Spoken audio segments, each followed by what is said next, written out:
নমস্কাৰ বন্ধু বান্ধৱীসকল, কি খবৰ সকলোৰে? আশা কৰোঁ সকলোৰে খবৰ ভাল। মোৰো ভালে বাৰু। আজি বনাবলৈ লৈছোঁ গাহৰি মাংস। তাকে বোলো মইনো কিদৰে বনাওঁ আপোনালোককো দেখুৱাওঁ। কেৰাহীতে অকণমান তেল দিছোঁ, বেছি তেল দিয়া নাই। গাহৰি মাংস যিহেতু তেল ওলায়। পিঁয়াজ দিলোঁ, তাৰপাছতে পিঁয়াজখিনি ধুনীয়াকৈ ৰঙা হোৱাৰ পাছত দিলোঁ আদা নহৰুখিনি থেতেলিয়াই থৈছিলোঁ, আদা নহৰু দি দিলোঁ।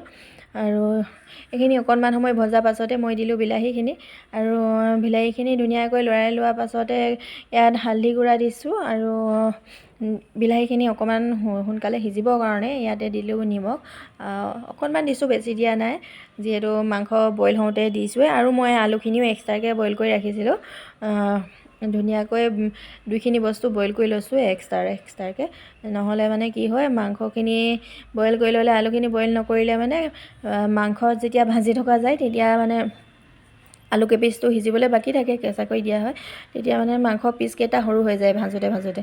সেইকাৰণে মই মাংসখিনি আৰু আলুখিনি দুইখিনি এক্সট্ৰাকৈ বইলেই কৰি লৈছিলোঁ। আৰু মই গাহৰি বইল কৰা পানীটোৰ পৰা কিন্তু পেলাই দিওঁ দেই, কিছুমানে দি দিয়ে বাৰু। মই সেই পানীখিনি পেলাই দিওঁ, আৰু এতিয়া ধুনীয়াকৈ লৰাই কৰি ভাজি লৈছোঁ। আৰু ভাজি লোৱাৰ পাছতে ইয়াত দেখিছেনে, মই ৰেড চিলি নাই দিয়া কিন্তু দেই ইয়াত। আৰু আনফালে বনাইছোঁ, ল'ৰাৰ কাৰণে ব্ৰইলাৰ চিকেন বনাই আছোঁ। গাহৰি মাংস নাখায় যিহেতু ল'ৰা ছোৱালী দুটাই, সেইকাৰণে ব্ৰইলাৰ চিকেনকে বনাইছোঁ। আৰু অলপ জোল দি দিছোঁ, দেখিছেনে। আকৌ নেভাবিব আকৌ ইমান জোল দিছে বুলি। আৰু ইয়াতে অকণমান নিমখ দি দিছোঁ, বেছি মা মছলা দিয়া নাই সিহঁতৰ মাংসখিনিত। আৰু আনফালে মোৰ এয়া ঢাকন দি ল'লোঁ মাংসখিনি, আৰু এতিয়া দিছোঁ জিৰা পাউডাৰ দিয়াৰ পাছতে দিম ইয়াতে ধনিয়া পাউডাৰ। আৰু বেছি বেলেগ একো মা মছলা দি থকা নাই। আৰু জলকীয়া দিম বাৰু ইয়াতে, জলকীয়া নহ'লেনো খাবলৈ ভাল নালাগিব।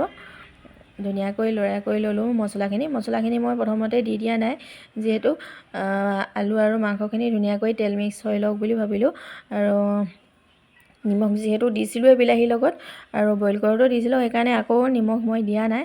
আৰু এতিয়া দি দিলোঁ আচাৰৰ ভোট জলকীয়া দুটুকুৰা দি দিছোঁ, বেছি ডাঙৰ নহয়, সৰু সৰুৱে, সেইকাৰণে দুটুকুৰা দি দিছোঁ।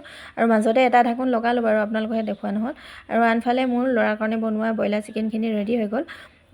আৰু এতিয়া ইয়াতে ঢাকোনখন অঁতৰাই দেখিছেনে কি ধুনীয়াকৈ তেল ওলাইছে। আৰু মই ইয়াত অকণমান পানী দিছিলোঁ দেই, অলপ গ্ৰেভি টাইপত হওক বুলি অলপ পানী দিছিলোঁ।